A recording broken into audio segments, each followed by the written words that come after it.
Hello students, so in our last video lecture हम लोगों ने डिस्कस किया था about the introduction of first chapter. Today in this chapter we will study about concentration.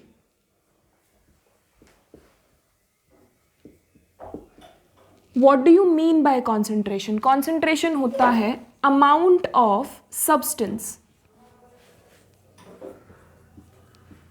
Amount of substance किसी भी given compound के अंदर या कोई भी एलिमेंट आप ले रहे हो उनके अंदर कितनी अमाउंट प्रेजेंट है उस मैटर की, उसको हम कहते हैं कॉन्सेंट्रेशन.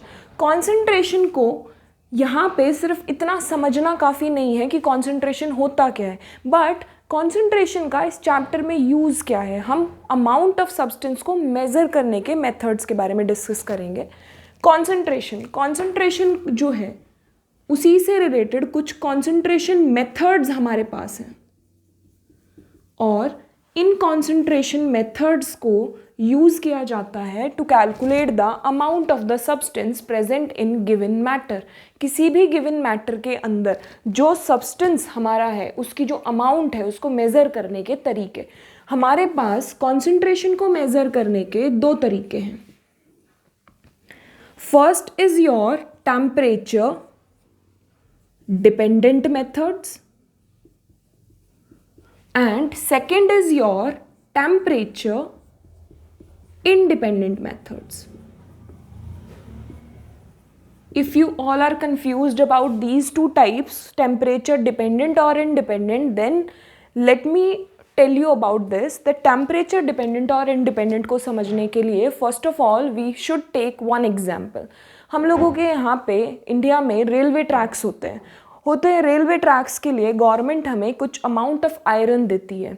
उस अमाउंट ऑफ आयरन से ही रेलवे ट्रैक को बनाया जाता है. पर क्या विद इन समर और with in winter amount of substance यानी कि जो उसका मास है क्या वो चेंज होता है?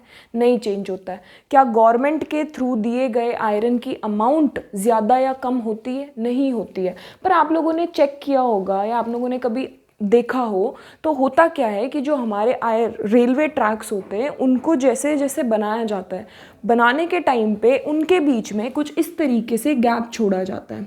If this is your one track then second will be like this. वो आपकी जो दूसरी पटरी है वो कुछ इतने डिस्टेंस पे होती है. और ये डिस्टेंस क्यों छोड़ा जाता है? आपने देखा होगा विंटर में ये डिस्टेंस एज इट इज़ रहता है जितना है, बट समर के टाइम पे ये कुछ इस तरीके से दिखाई देता है. यानी कि आपके जो ये रेलवे ट्रैक्स थे जो इतने इतने डिस्टेंस पे थे, अब वो कितने यहाँ पे आ गए? यहाँ तक आ गए. एंड ये गैप जो है ये बहुत आराम से समर डेज़ के अंदर कवर अप हो जाता है. अब यहाँ पे अगर आप कहो कि मान लो मैंने गवर्नमेंट से 50 kg आयरन लिया था, तो क्या ये 50 kg आयरन 52 kg हो गया? ऐसा तो हो ही नहीं सकता. बट ये जो 50 kg आयरन है इसका वॉल्यूम बढ़ गया है. यानी कि वॉल्यूम जो है वो टेम्परेचर के साथ चेंज होता है, बट मास जो है does not change with temperature. ये आपका टेम्परेचर के साथ चेंज नहीं होता. तो हमारे पास जो टेम्परेचर डिपेंडेंट मेथड्स हैं ये सारे के सारे वो मेथड्स होंगे जो वॉल्यूम से रिलेटेड होंगे, क्योंकि वो टेम्परेचर बढ़ाने या घटाने पे चेंज होता है. तो टेम्परेचर डिपेंडेंट मेथड्स जो हैं वो वॉल्यूम रिलेटेड मेथड्स हो गए. जहाँ पे भी आप अपने कॉन्सेंट्रेशन के अंदर मेज़र करने के लिए वॉल्यूम का एक टर्म लेके आओगे तो वो सारे मेथड्स किसके अंडर होंगे? टेम्परेचर डिपेंडेंट के. But where temperature independent method is concerned about only mass. वो किसके कंसर्न्ड है? मास के ओनली. यहाँ पे वॉल्यूम रिलेटेड हमारे पास 4 मेथड्स हैं. First method is your volume percentage. Second method is your mass by volume percentage. ये दोनों के दोनों मेथड्स आप लोगों ने 9th क्लास में पढ़े हुए हैं, बट फिर भी today we will also discuss about these two methods. Third is your molarity. ये थोड़ा सा नया है और molarity जो मेथड है इस मोलैरिटी को हम रिप्रेजेंट कर सकते हैं कैपिटल M से. Fourth is your normality. These four methods are totally connected with the volume of the given substance, and that is why they are known as a temperature dependent concentration methods. अब हम लोग बात कर रहे हैं temperature independent methods की, तो temperature independent methods भी हमारे पास चार हैं. पहला मेथड है हमारे पास मास परसेंटेज. ये मेथड आप ऑलरेडी 9th क्लास में पढ़ चुके हैं. नेक्स्ट मेथड है हमारे पास मोलालिटी. मोलालिटी को हम स्मॉल m से भी रिप्रेजेंट करते हैं. Sorry not to tell you about this that normality is also represented by capital N. Third is your mole fraction. Mole fraction को हम रिप्रेजेंट करते हैं x से. And fourth is your ppm, that is parts per million. 1 part per million. तो this is your temperature dependent and temperature independent methods. चलो आगे बात करते हैं ताकि हम ये समझ सकें कि इन मेथड्स को हमने जिनको लिखा है उनको एक्सप्लेन कैसे करना है. This is only your concentration method. अब हम एक एक मेथड को with the help of their definitions and with the help of their formulas हम उनको समझने की कोशिश करते हैं.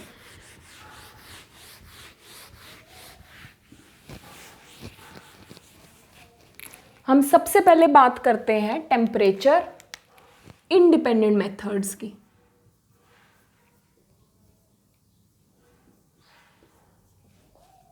हमारे पास जो टेम्परेचर इंडिपेंडेंट मेथड्स हैं उनमें सबसे पहला मेथड हमारे पास आता है मास परसेंटेज. मास परसेंटेज को कैलकुलेट करने के लिए हम इसको कुछ बुक्स में हमें ये ऐसे भी लिखा हुआ मिल जाएगा W/W. W का मतलब होता है वेट. W/W का मतलब है आपको अपर यानी कि न्यूमरेटर पे भी वेट ही लेना है सब्सटेंस का और डिनोमिनेटर पे भी वेट ही लेना है. नेक्स्ट परसेंट का मतलब है this concentration is in your 100. ये आपकी 100 में से निकालने वाली कंसंट्रेशन है. मास परसेंटेज किसी भी गिवन क्वेश्चन में कैसे कैलकुलेट करेंगे? The formula will be mass of first component divide by mass of compound. देखिए आप लोग सोचेंगे कि मैम ने सॉल्यूट या सॉल्वेंट क्यों नहीं लिखा. Why I am taking first component divide by compound और why I am not taking the solute and the solvent term.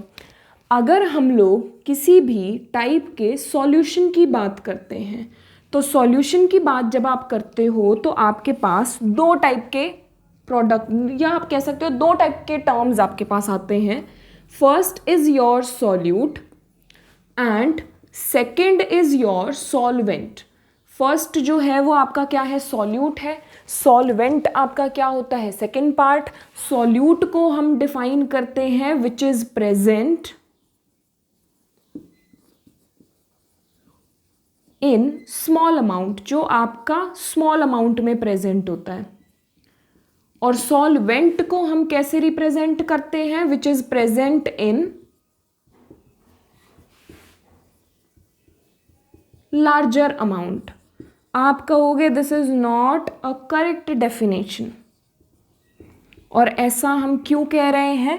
क्योंकि आप सिर्फ उसकी क्वांटिटी के बेस पे ये नहीं बता सकते कि ये स्मॉल है तो ये सॉल्यूट है, ये लार्ज है तो सॉल्वेंट है. There are some examples which are miscellaneous, या आप कह सकते हो एक्सेप्शंस, जिनके अंदर अमाउंट कम है दैट फिर भी they are behaving as a solvent. हम लोग नेक्स्ट जो भी क्लासेस लेंगे उनमें हम लोग इस टाइप के एक्सेप्शनल एग्जाम्पल्स के बारे में भी बात करेंगे. But first of all solute और सॉल्वेंट, जबकि हम तो यहाँ पे किसी भी तरह के सॉल्वेंट की बात ही नहीं कर रहे हैं, हम तो बात ही कंपाउंड की कर रहे हैं. क्योंकि some basic concepts of chemistry के अंदर आप सॉल्यूशन की नहीं कंपाउंड की बात कर रहे हो.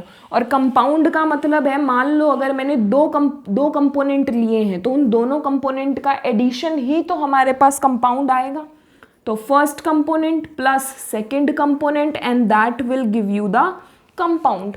अगर मैंने एग्जाम्पल में यहाँ पे फर्स्ट कंपोनेंट लिखा है, इसका मतलब मास परसेंटेज भी किसका निकल रहा है, फर्स्ट कंपोनेंट का।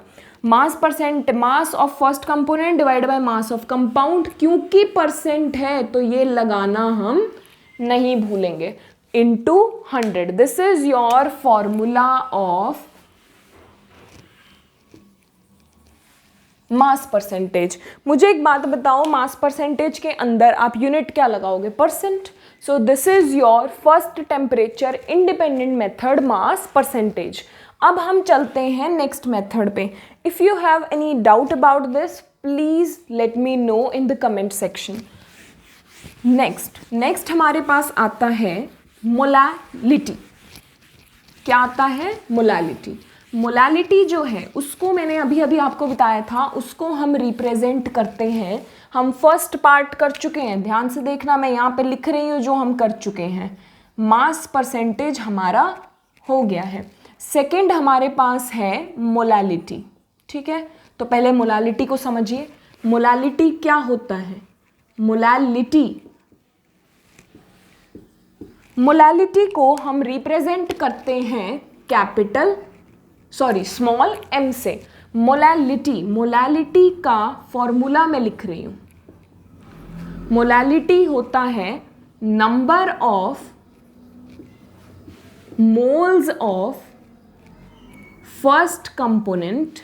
और अगर आप किसी भी सॉल्यूशन की बात कर रहे हो तो इसको आप और क्या लिख सकते हो, solute, number of moles of solute, या फिर number of moles of first component divide bye molality. क्योंकि मोलालिटी टेम्परेचर इंडिपेंडेंट है तो क्या आ जाएगा, वेट।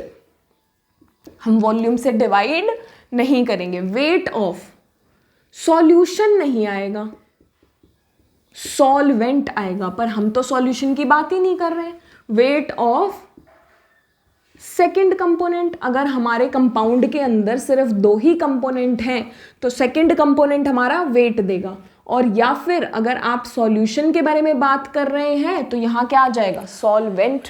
बट एक और इम्पॉर्टेंट कंडीशन है कि वेट जो होगा वो आपका हमेशा किस में होगा, केजी में। और नंबर ऑफ मोल्स की यूनिट क्या होती है हमेशा, इसकी यूनिट हमेशा होती है मोल। तो this is your formula for molality.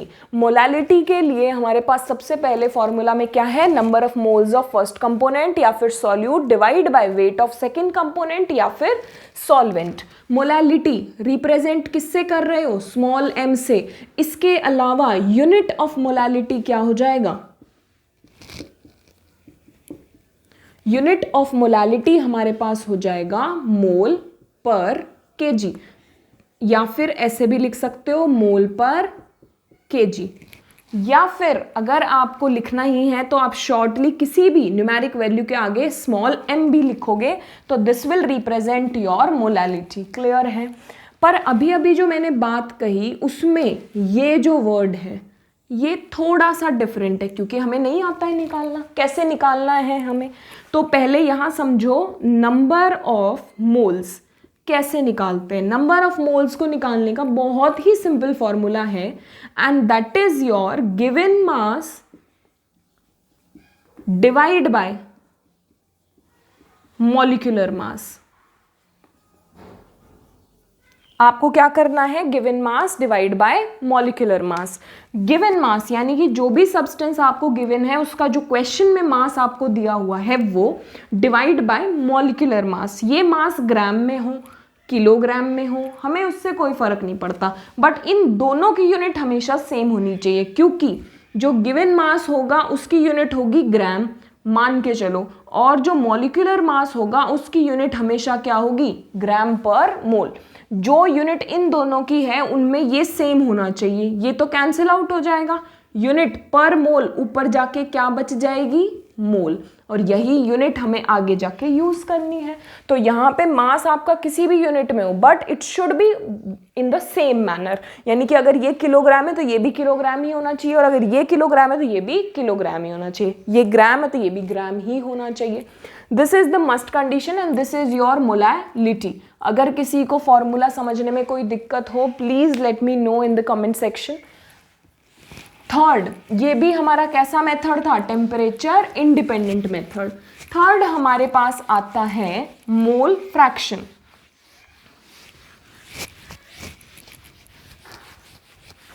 तो मोल फ्रैक्शन हमें क्या कहता है, मोल फ्रैक्शन को रिप्रेजेंट किससे करते हो आप, मोल फ्रैक्शन को हम रिप्रेजेंट करते हैं एक्स से। और यहां पे थर्ड हमने कौन सा मेथड उठा लिया, मोल फ्रैक्शन। मोल फ्रैक्शन को समझिए, इसका फॉर्मूला होता है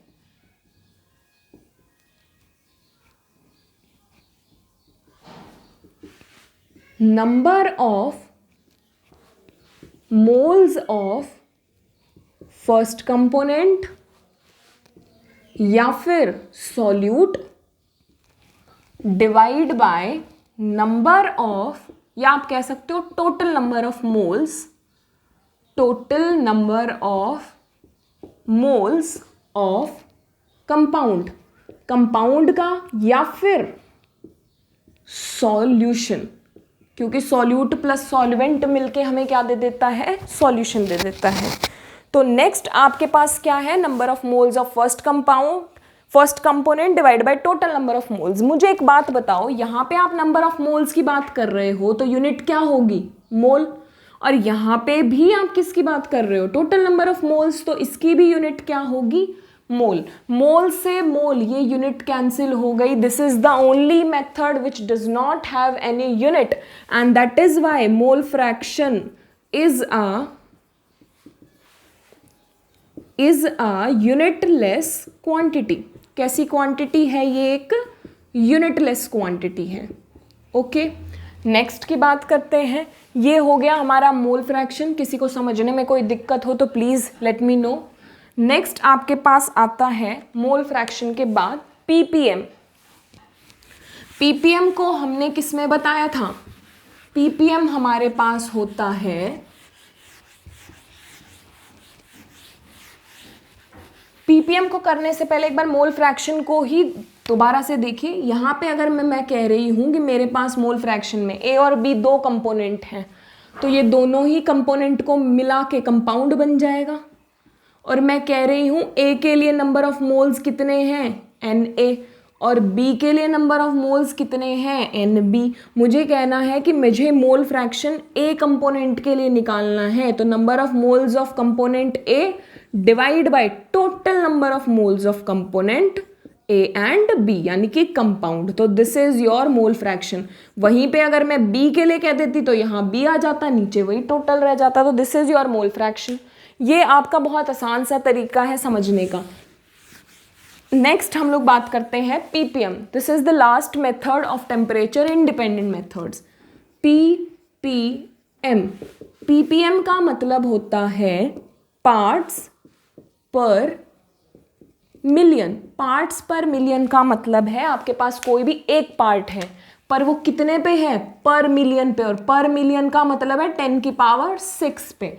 यहाँ पे जो हमारे पास पार्ट्स पर मिलियन है उसका यूज़ बहुत ज़्यादा तो नेचर में नहीं है, पर जो यूज़ है वो बहुत अच्छा यूज़ कहाँ है इसका, पॉल्यूशन को मेज़र करने के लिए। किसको मेज़र करने के लिए, पॉल्यूशन मेजरमेंट के लिए। हमारी नेचर में जो पॉल्यूशन फैल रहा है उसको मेज़र करने के लिए कि how much pollution is already created, it will be in the ppm, parts per million. First of all ppm use कहाँ होता है, ppm is a different concentration method. वो बाकी के सारे ही मेथड से टोटली डिफरेंट है, और इसी वजह से हम इसको ये देखना चाहते हैं कि पीपीएम को यूज कहाँ करा जाता है। जहाँ भी आपका कंपोनेंट बहुत ही ट्रेस अमाउंट में हो, यानी कि बहुत ही कम अमाउंट में हो, वहाँ पे हम कौन सा मेथड यूज़ करते हैं, पीपीएम का मेथड यूज़ करते हैं। पीपीएम कहाँ यूज़ होता है, जहाँ आपका कंपोनेंट बहुत ही कम अमाउंट में हो। पीपीएम के लिए जो हमारे पास जनरल फॉर्मूला है, देखिए पीपीएम के लिए हमारे पास फॉर्मूला होता है नंबर ऑफ कंपोनेंट्स